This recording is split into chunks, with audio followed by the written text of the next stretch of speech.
Hi, my name is Ace Chotner, and I'm a current resident of Wynwood and a 7th grade student at Ballackinwood Middle School. I'm here on behalf of all the students, young and old, that are in our district and facing early start times.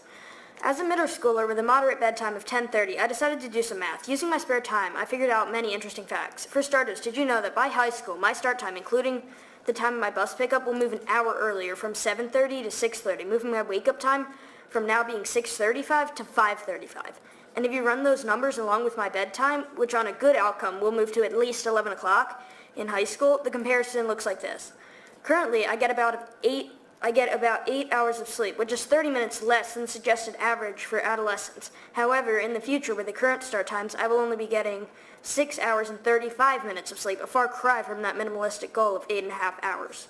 Furthermore, if you take that 1 hour less, multiply it by the 180 days of school, and divide it by the 24 hours in a day, you'll find that the average student will lose about 7.5 days worth of sleep over 1 year. Overall of high school, that's more than a month. Yet despite all this, there are 3 main problems: field lights, buses/drivers, and a lack of viable solutions. These last 2 are easier to solve.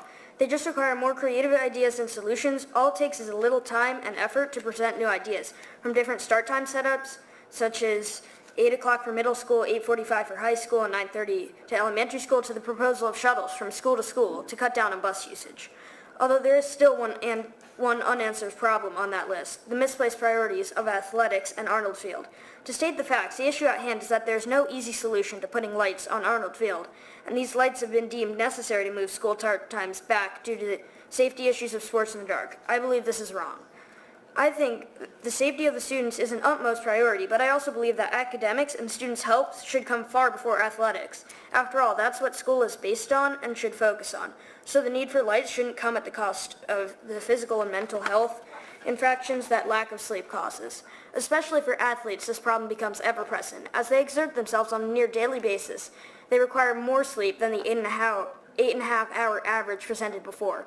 When you hear this, I would like all of you to think about what you built your career on: sports you played in school or the knowledge you gained while there. And I'm almost certain there will be no answers to the prior.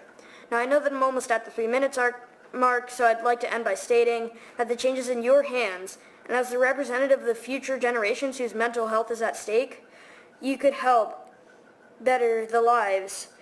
And I'm urging you to make this a higher priority, and ask yourselves whether you'd like to be a part of one of the biggest and most impactful changes in the history of our district.